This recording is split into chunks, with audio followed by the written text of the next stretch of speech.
Dan Al-Qalyubi menyebutkan bahwa mushaf itu tidak harus seluruh ayat Al-Qur'an, tetapi asalkan sudah ada ayat Al-Qur'an walau cuma satu hizib termasuk mushaf. Ibnu Habib menyebutkan bahwa termasuk mushaf adalah seluruh ayat Al-Qur'an atau satu juz atau selembar asalkan tertulis di atasnya bagian dari Al-Qur'an, baik tertulis pada batu atau lainnya. Next. Unsur fisik mushaf. Unsur fisik mushaf terdiri dari bagian-bagian yang membentuk keseluruhan tampilan kitab Al-Qur'an, yang diantaranya kertas atau bahan penulisan, yaitu tempat tulisan ayat-ayat ditulis. Yang kedua, tinta dan warna, yaitu media cair yang digunakan untuk menulis ayat. Dan yang ketiga, aksara atau kaligrafi, bentuk tulisan Arab yang digunakan. Dan yang keempat, sampul, covernya, pelindung mushaf dari kerusakan. Dan yang kelima, hiasan, ornamen, termasuk iluminasi, hiasan pinggir, awal surah, tanda wakaf, dan ayat. Dan yang keenam, tata letak teks, yaitu pengaturan kolom, ayat, halaman, dan surah dalam mushaf. Unsur-unsur ini menjadikan mushaf tidak hanya sebagai teks wahyu, tetapi juga karya seni yang memiliki nilai estetika tinggi.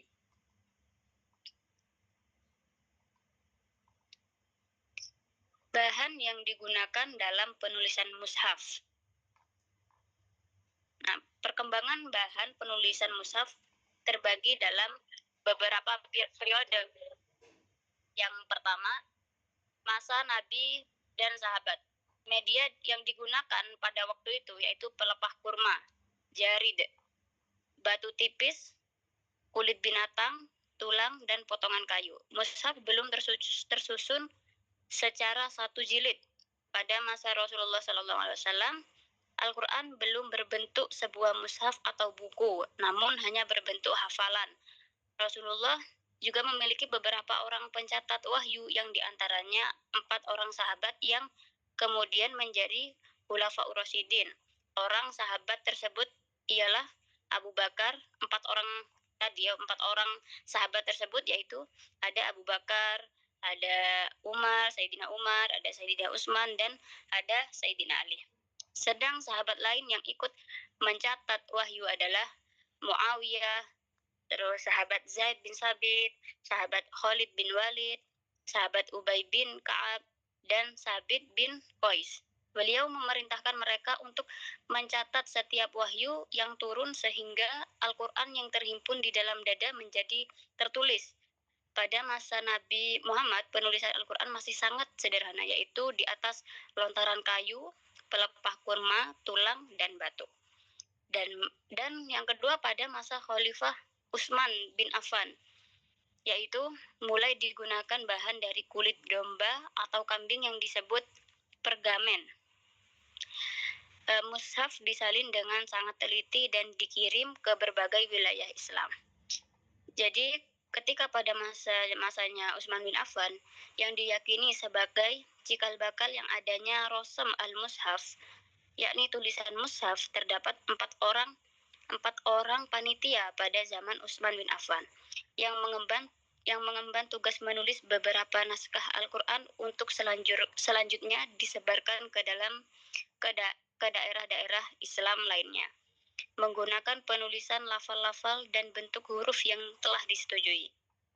Selanjutnya, para ulama sepakat memberi nama dengan istilah Rasm al-Mushaf, tulisan mushaf. Namun ada pula yang mengaitkannya dengan nama Khalifah Utsman sehingga menyebutkan namanya dengan Rasm Utsman atau Al-Rasm al-Utsmani. Terlepas dari itu terdapat perbedaan pendapat antara para ulama. Namun mayoritas ulama mengatakan bahwa surah-surah Al-Quran disusun berdasarkan tauqifi, yakni penyusunnya berdasarkan petunjuk Nabi Muhammad SAW. Hal itu didasarkan karena Rasulullah membaca berbagai surah menurut susunan ayatnya masing-masing di dalam sholat atau khutbah Jumat yang disaksikan para sahabatnya. Kenyataan itu menjadi suatu bukti yang menyatakan bahwa susunan dan urutan ayat-ayat Al-Quran memang sesuai dengan kehendak dan petunjuk dari Nabi Muhammad. Hal tersebut juga menjadi suatu kepastian yang tidak dapat diragukan kebenarannya, yakni mutawatir. Dan yang ketiga yaitu masa Abbasiyah hingga Ottoman atau bisa disebut Turki Utsmani. Bahan beralih ke kertas yang dibuat dari serat tumbuhan seperti kapas atau linen. Kertas menjadi lebih tipis, halus, dan mudah ditulis. Dan yang terakhir yaitu di masa modern, menggunakan kertas cetak industri dengan kualitas tinggi. Mushaf dicetak secara massal menggunakan teknologi offset printing, dilengkapi dengan pelapis khusus agar tahan lama dan tidak mudah sobek. Di Indonesia, generasi pertama penerbitan dan pencetakan mushaf Al-Quran menggunakan mesin cetak modern dilakukan pertama kali tahun 1930-an. Berarti sebelum merdeka ya. Pada tahun tersebut, ada 3 penerbit dan pencetak mushaf Al-Quran yang mengawali debutnya dalam mencetak mushaf Al-Quran di Indonesia. Ketiga penerbit tersebut adalah Abdullah Afif dari Cirebon, Salim Nabahan dari Surabaya, dan Matba'ah Islamiyah dari Bukit Tinggi. Ketiga penerbit ini masing-masing mencetak mushaf Al-Quran dan master yang digunakan adalah mushaf Al-Quran Bombay dengan karakter dan ciri tulisannya yang tebal-tebal dan jumlah tanda wakof yang banyak. Nah, seperti yang di samping itu adalah contoh cetakan modern mushaf Afif Cirebon. Baik, sepertinya seperti itu ya yang saya sampaikan dan akan dilanjutkan oleh rekan saya. Monggo Bu Winda.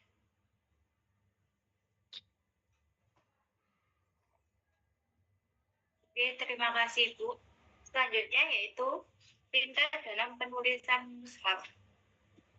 Jenis tinta yang digunakan dalam sejarah penulisan mushaf juga mengalami perkembangan.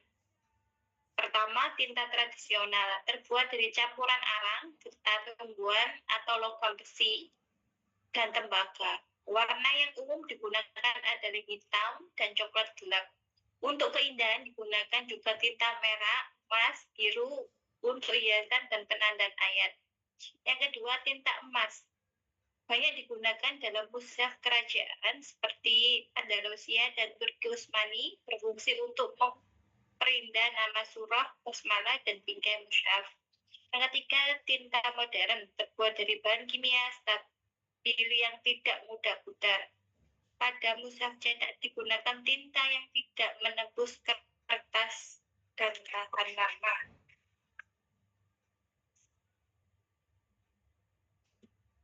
Selanjutnya, aksara dan gaya kaligrafi mushaf. Kat kufi digunakan pada mushaf awal abad ke-7 hingga ke-10 Masehi. Bentuknya kaku bersudut dan tanpa tanda baca. Yang kedua, kat maski muncul pada abad ke-10 dan menjadi tulisan standar mushaf. Bentuknya bulat, mudah dibaca, dan lebih indah. Kini menjadi tulisan utama dalam mushaf modern termasuk mushaf Madinah. Yang ketiga, kat sulut, riqah, dan farisi digunakan untuk hiasan dan penulisan judul surah atau bingkai mushaf. Standar mushaf modern sejak abad ke-20, mushaf standar dunia seperti mushaf Madinah menggunakan kat Utsmani dengan rasem Utsmani, yaitu ejaan penulisan sesuai mushaf yang disalin pada masa Khalifah Utsman bin Affan. Selanjutnya, kesimpulan akan disampaikan oleh rekan kita Pak Anwar Fuadi. Monggo Bapak. Baik, saya simpulkan. Jadi mushaf Al-Quran ini tidak hanya memiliki nilai spiritual, tetapi juga nilai historis dan estetika tinggi. Yaitu unsur fisiknya terdiri atas bahan-bahan penulisan seperti halnya tinta, aksara, dan juga hiasan yang berkembang seiring berjalannya waktu, baik dari pelepah kurma atau kulit-kulit binatang di masa sahabat hingga kertas cetak modern di masa kini. Semuanya itu menunjukkan perhatian besar terhadap umat Islam, terhadap pelestarian wahyu Allah. Tinta dan aksara tersebut itu digunakan juga berkembang dari hat kufi yang kaku menuju hat naskhi dan usmani yang indah dan mudah untuk dibaca. Semuanya itu berkembang menunjukkan kesungguhan umat Islam dalam menjaga kemurnian Al-Quran, baik secara isi maupun bentuk fisiknya. Jadi begitu teman-teman, jika ada pertanyaan seputar tentang materi ini, silahkan. Terima kasih. Monggo yang ingin bertanya, silahkan. Mati berarti.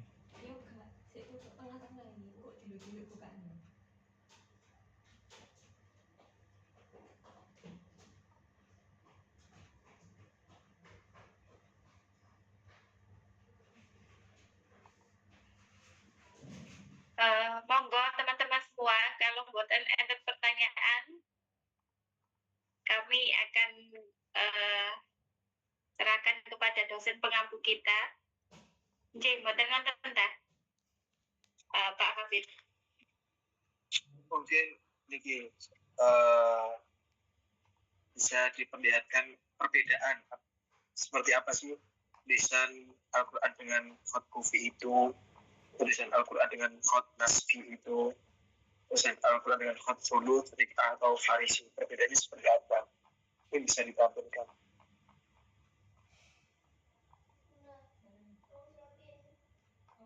Pripuntat, apa putus-putus pripuntat? Itu kan tadi kan aksara dan gaya kaligrafi mushaf itu kan ada beberapa, ada khot kufi, ada khot nasbi, khot sulu, Riq'ah sama Farisi. Mungkin bisa ditampilkan tulisan Al-Quran dengan khot kufi itu modelnya seperti ini. Khot nasbi, kalau yang khot nasbi insya Allah sudah paham karena yang biasa kita pakai itu khot nasbi. Kalau yang khot sulu, Riq'ah, Farisi, khot kufi itu kan masih belum, atau sudah terpakai tapi zaman-zaman dahulu. Mungkin bisa ditampilkan.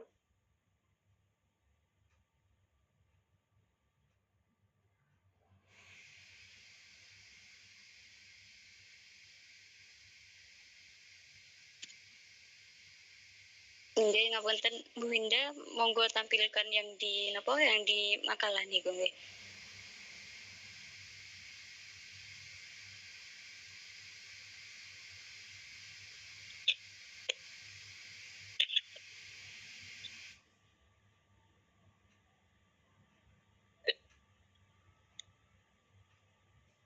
Yang di PPT ditampilkan juga apa juga?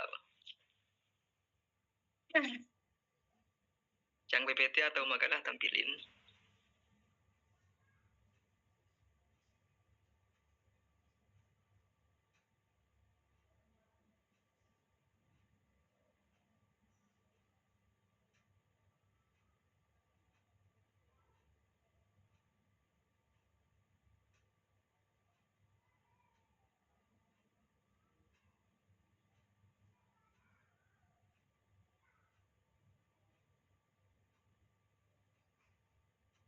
Nah, ini ada contoh dia nih.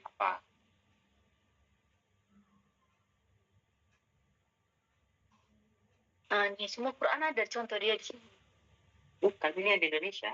Itu nggak nyambung itu. Ini bisa dijawabnya. Nah, Apa pertanyaan? apa ya? Pas dia kelihatan. Iya, coba ke bawah itu agak ada itu yang tentang apa? Yang hot itu.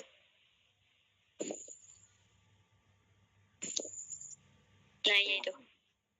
Mushaf ya. Nah, yang ini yaitu merupakan hot kufi yang dimana kaligrafi ini yang tertua dan muncul sekitar abad ke-7 Masehi ya. berasal dari kota Kufa, Irak. Kaligrafi Kufi ini memiliki bentuk huruf yang geometris, tegas, dan jelas. Setiap huruf memiliki struktur yang konsisten dan sempurna. Huruf-huruf dalam kaligrafi Kufi ditulis dengan garis-garis yang kuat, pendek, bersudut tajam sehingga memberikan kesan keras dan anggun. Pada hot Kufi kuno yang terdahulu tidak memiliki titik dan harokat serta dilengkapi dengan hiasan sederhana. Beberapa bentuk hot Kufi hurufnya membentuk anyaman unik, juga sebagian menggunakan ornamen bunga dan daun. Hot Kufi sering digunakan sebagai elemen dekoratif seperti ornamen, keramik, arsitektur masjid, dan arsitektur monumen. Nah, jadi di gambar ini adalah contoh bentuk hot Kufi. Lalu untuk hot sulus, apa sih hot sulus itu? Nah, ini kan ada tulisan contoh yang naskhi ya. Yang naskhi dulu ya. Yang naskhi yaitu ini contoh hot naskhi abad ke-9 Masehi. Dan bertulisan Bismillahirrahmanirrahim ini ya. Nah, hot naskhi sendiri ini merupakan hot hasil pengembangan dari dua jenis hot, yaitu hot Kufi dan hot sulus. Gaya naskhi ini paling populer di kalangan kaligrafer, baik dalam penulisan keagamaan maupun tulisan sehari-hari. Hot naskhi ini memiliki ciri-ciri bentuk yang sederhana, yaitu sedikit menggunakan hiasan tambahan, dan cenderung mudah untuk ditiru serta dibaca bahkan oleh pemula. Nah, jadi yang paling populer ini hot naskhi ini karena mudah dibaca, ditiru pun juga lebih mudah gitu. Dan yang hot sulus atau apa itu tadi? Hot sulus, Rik'ah ya, terus juga Farisi, yaitu digunakan untuk hiasan dan penulisan judul surah atau bingkai mushaf. Jadi hot 3 ini, sulus, Rik'ah, dan Farisi, yang saya temukan di artikel itu tidak bisa ditulis di dalam mushaf yang sebanyak itu gitu. Jadi bisa ditulisnya cuma di bingkai mushaf atau judul awalnya saja ya. Jadi seperti itu ya.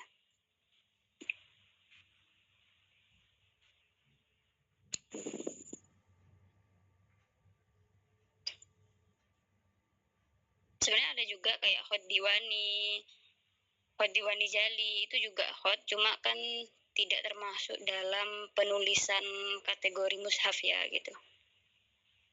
Baik, mungkin seperti itu yang bisa saya sampaikan. Mungkin ada yang mau menambahkan, monggo.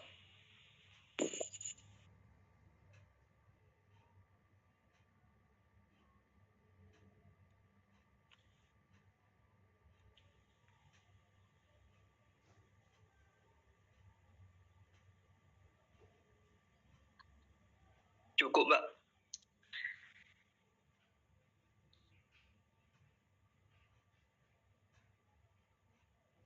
Mungkin ada pertanyaan yang lain mungkin.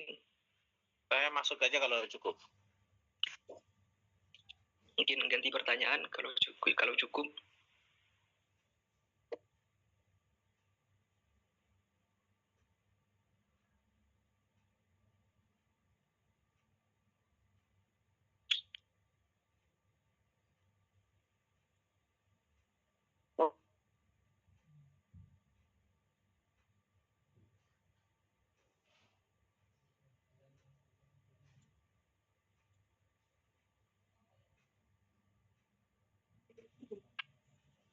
Baik, mungkin tidak ada pertanyaan ya.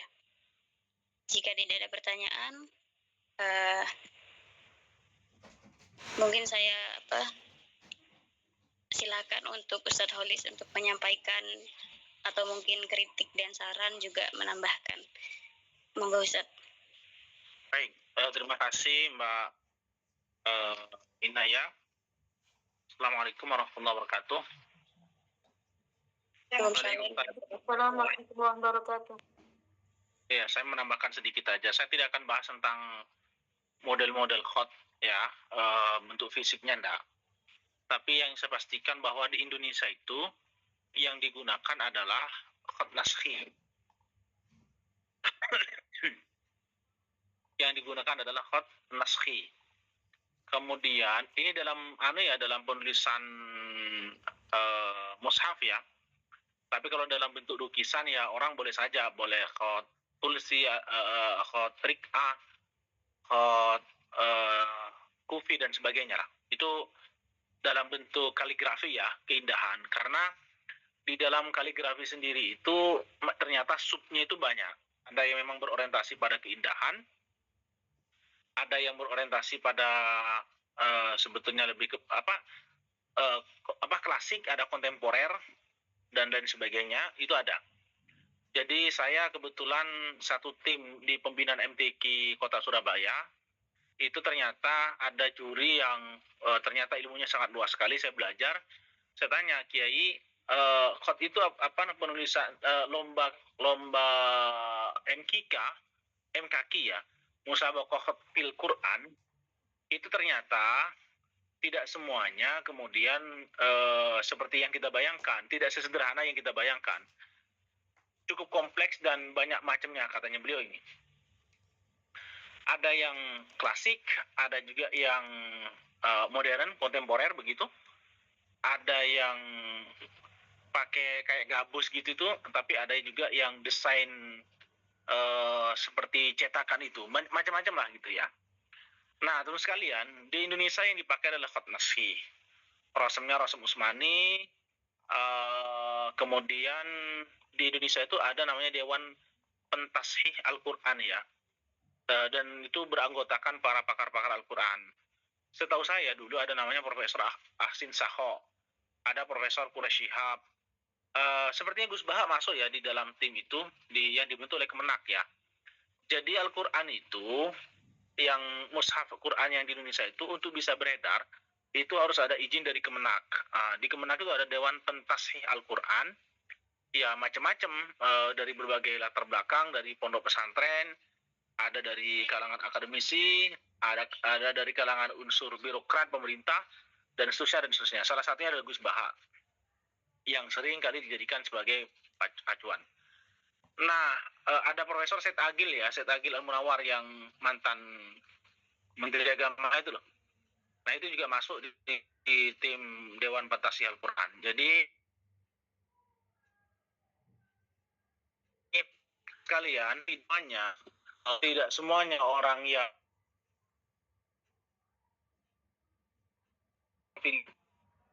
orang ya. Nah, itu kalian. Anda coba lihat mushaf Al-Quran yang di Indonesia itu.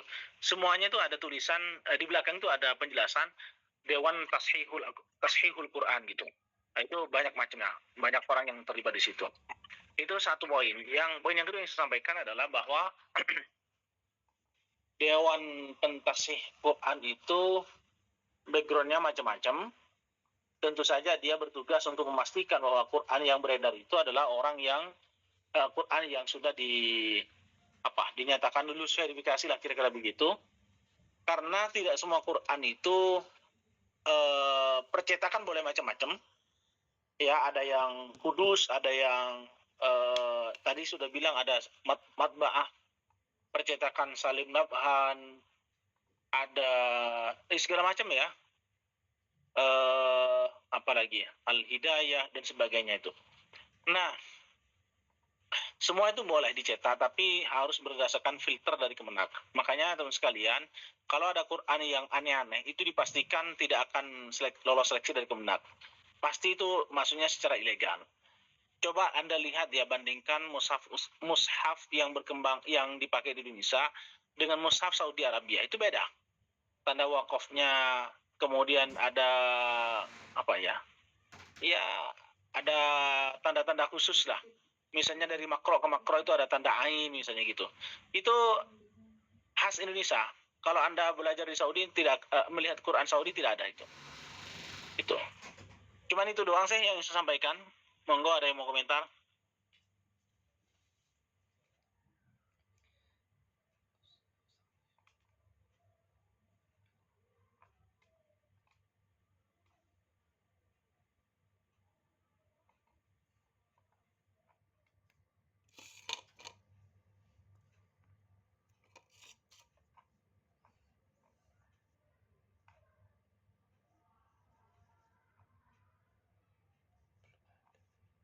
kalau ada pertanyaan silakan.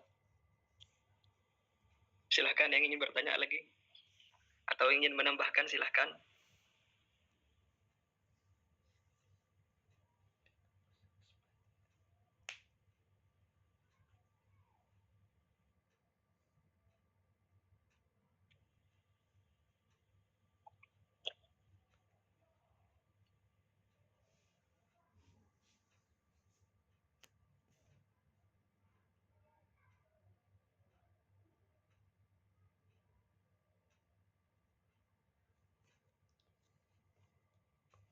Rekan-rekan, kalau tidak ada yang bertanya, apakah sudah jelas semua? Soalnya makalahnya insya Allah sudah dijelaskan secara jelas. Kalau tidak ada pertanyaan, saya kembalikan ke dosen pengampu. Setelah itu, kalau dosen pengampu sudah selesai menambahkan, kita akhiri. Pun Saya kira tidak ada pertanyaan. Entah teman-teman ini karena mungkin tidak mengikuti atau memang tidak ada pertanyaan, saya tidak tahu. Karena tidak ada pertanyaan itu dua kemungkinan. Memang tidak tahu, artinya tidak mengikuti, atau memang sudah tahu semuanya gitu. Sehingga apa yang mau ditanyakan sudah clear. Insya Allah rekan-rekan semua sudah paham. Ya, alhamdulillah kayak gitu. Gimon, saya kira itu ya. Ustaz, ini pertanyaan di luar materi Ustaz. Jadi pekan depan insya Allah sudah masuk UTS. Untuk UTS matkul studi naskah ini modelnya seperti apa ya Ustaz? Nanti saya share soalnya di hari Sabtu depan. Tolong saya diingatkan, jadi dikerjakan aja.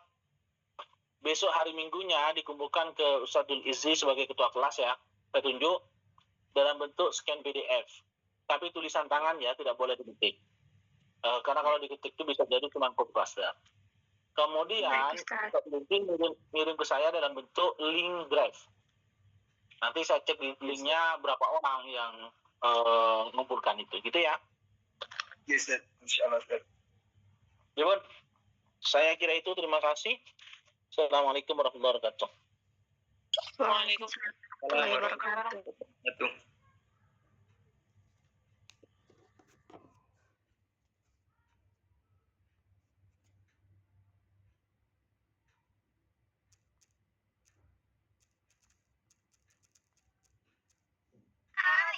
Absen ya, Mbak? Monggo ditutup Pak Anwar untuk presentasi hari ini. Baik, terima kasih teman-teman semuanya. Kita berada pada ujung acara, yaitu penutup. Sebelum kita tutup pertemuan kita, langkah baiknya kita tutup dengan kafaratul majlis. Subhanakallahumma bihamdika asyhadu an la ilaha illa anta astaghfiruka wa atubu ilaik. Baik, saya di sini sebagai presentasi pamit undur diri. Apabila ada kesalahan mohon dimaafkan. Wabillahi taufik wal hidayah. Assalamualaikum warahmatullahi wabarakatuh. Waalaikumsalam warahmatullahi wabarakatuh.